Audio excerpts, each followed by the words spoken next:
तो हमें क्या करना है आज, सिग्निफिकेंट फिगर्स को ऐड करना है, मतलब नंबर्स को ऐड करना है और सिग्निफिकेंट फिगर्स की टर्म्स में आंसर देना है। तो एडिशन और सब्ट्रैक्शन हो उसके लिए हमने रूल नंबर 1 ये बोला है कि अगर एडिशन या सब्ट्रैक्शन करना हो किन्हीं भी नंबर्स को, तो इन नंबर्स में से वो नंबर सेलेक्ट करो जिसके अंदर डेसिमल के बाद मिनिमम नंबर ऑफ डिजिट्स आ रही है। पॉइंट के बाद कोई सा भी आप सबसे पहले वो नंबर चूज करेंगे जिस नंबर में पॉइंट के बाद सबसे मिनिमम नंबर ऑफ डिजिट्स हो डेसिमल के बाद। तो इसमें देखा इसके अंदर है पॉइंट के बाद 2 and 1 टोटल 2 डिजिट्स है। इसमें देखा पॉइंट के बाद 3 डिजिट्स हैं, और इसमें देखा डिजिट्स की बात कर रहा हूं, सिग्निफिकेंट फिगर की बात अभी नहीं कर रहा हूं। अभी मैं बोल रहा हूं पॉइंट के बाद कितनी डिजिट्स इंक्लूड है वो चेक करना है। तो इसमें पॉइंट के बाद 2 1 2 डिजिट्स इंक्लूड है, इसमें 1 4 1 3 डिजिट इंक्लूड है, इसमें 0 0 2 8 4 डिजिट इंक्लूड है। तो हमें सिग्निफिकेंट फिगर्स में आंसर देने के लिए वो नंबर चूज करना है जिसके अंदर मिनिमम डिजिट्स आ रही हो पॉइंट के बाद। तो हमारा वो नंबर बना 7.21। तो जो हमें फाइनल आंसर देना है, तो रूल नंबर 1 ये कहता है कि जब भी आप किन्हीं भी 2 या मोर नंबर्स को ऐड करें तो और फाइनल आंसर अगर आपको सिग्निफिकेंट फिगर्स की फॉर्म में देना हो तो हमें क्या करना है, जो नंबर आपने सेलेक्ट किया यानी कि जिसमें पॉइंट के बाद जितनी मिनिमम डिजिट्स आई हैं उतनी ही फाइनल आंसर में रहनी चाहिए पॉइंट के बाद।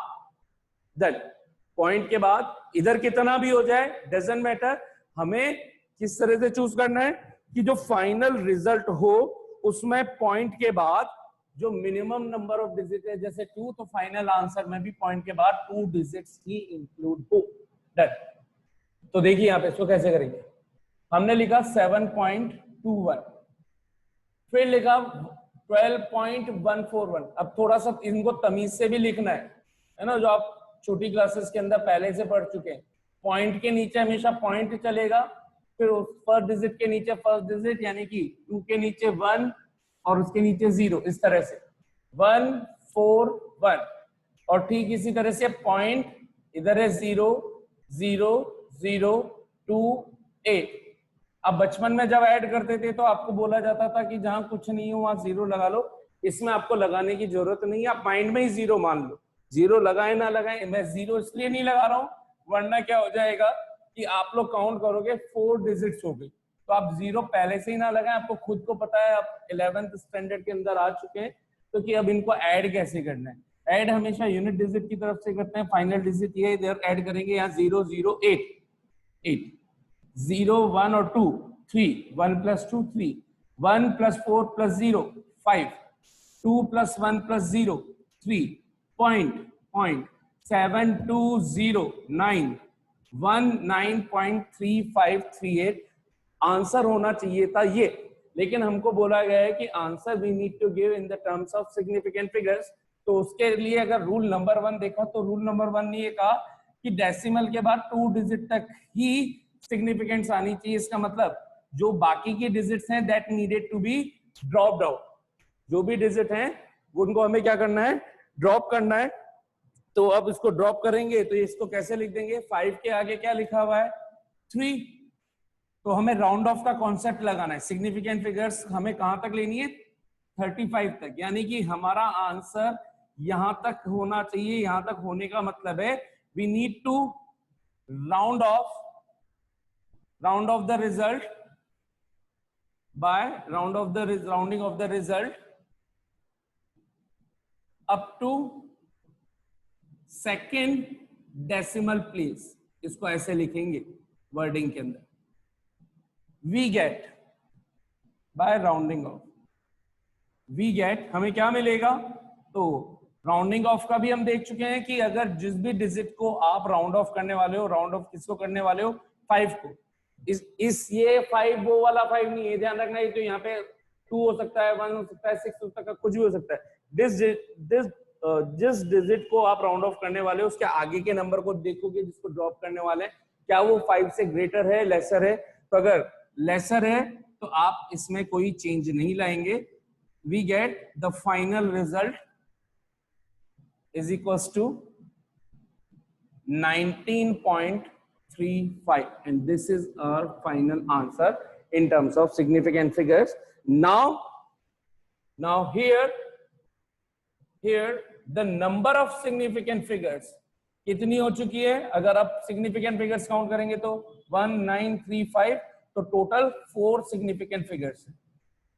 4 significant figures. What are they? 1, 9, 3 and 5. अभी कितनों को समझ में आ गया रूल? अभी अब नेक्स्ट क्वेश्चन है, फिर से रिपीट कर रहा हूं. 4 आपको इस टाइम पे सब्ट्रैक्ट करना है 4.27153 फ्रॉम 6.807, और इसको भी फाइनल रिजल्ट को एक्सप्रेस करना है किसमें? Significant figures, proper significant figures की टर्म्स में. तो आप रूल अभी जो बताया था उसको अप्लाई करके आंसर निकालें. चलिए तो इस क्वेश्चन को करते हैं, और ये हमारा सब्ट्रैक्शन और एडिशन निपट जाएगा. नेक्स्ट क्लास के अंदर मल्टीप्लिकेशन डिवीजन को देख लेंगे. तो देखिए यहाँ पर आपको बोला है किसको किसमें से सब्ट्रैक्ट करना है. फर्स्ट नंबर को 6.807 में से सब्ट्रैक्ट करना है. तो 6.807 में से सब्ट्रैक्ट करना है किसको? We need to subtract the 4.27153 from 6.807. It means पहले ऊपर आएगा 6.807, देन पॉइंट के बाद इधर और उधर आप स्टार्ट कर दीजिए, so that format will be proper. अब ध्यान रखना है इस टाइम पे एडिशन नहीं है, सब्ट्रैक्शन है. और आपको ध्यान रखना है हमारा इस क्वेश्चन के अंदर रूल नंबर 1 ये बोलता है कि जो डेसिमल के बाद जो मिनिमम डिजिट्स आ रही है उतनी डिजिट तक ही final answer should be content. Decimal के बाद उतने ही डिजिट रहने चाहिए. तो हमने देखा इसमें डेसिमल के बाद 3 डिजिट है, इसमें डेसिमल के बाद 5 डिजिट है. तो हमारा जो फाइनल आंसर होगा उसमें डेसिमल के बाद 3 डिजिट्स ही कंटेंट होनी चाहिए. अब हमने यहाँ पे रूल हमें पता ही है कि हम यहाँ पे क्या मान लेते हैं? 0 मान लेते हैं. तो यहाँ पे कैरी करेंगे नहीं है, ये इससे कैरी करेगा तो ये बन जाएगा 9, ये बन जाएगा 10, 10 में से 3, 7, 9 में से 5, 4, और ये बन चुका है 6, 6 में से 1, 5. यहाँ कुछ नहीं है, ये इससे बोरो करेगा, कैरी क्या बोरो करेगा, और ये बन जाएगा 10 और ये बन जाएगा 7. 10 में से 7 माइनस 3, और 7 में से 2 माइनस 5, और 6 में से 4 माइनस 2. 2.53547 ये जनरल आंसर होना चाहिए था आपका. लेकिन अब ये आंसर नहीं है, हमें इसको रिप्रेजेंट करना है सिग्निफिकेंट फिगर्स की टर्म्स के अंदर. Up to 3 digit, up to 3 digit तो यही है. अब देखा हमने जिस डिजिट को राउंड ऑफ करना है वो है 5. तो 5 आगे देखेगा, यानी कि 4 कहलाएगी यहाँ पे ड्रॉप्ड डिजिट, और 5 कहला रही है प्रीसीडिंग डिजिट, जो मैं पहले समझा चुका हूँ concept. Since drop digit is less than to 5, तो लेस देन टू 5 अगर ड्रॉप डिजिट होती है तो कोई चेंज नहीं होता. Therefore final answer should be 2.535. This is the answer. अभी how many of you understood? Quickly.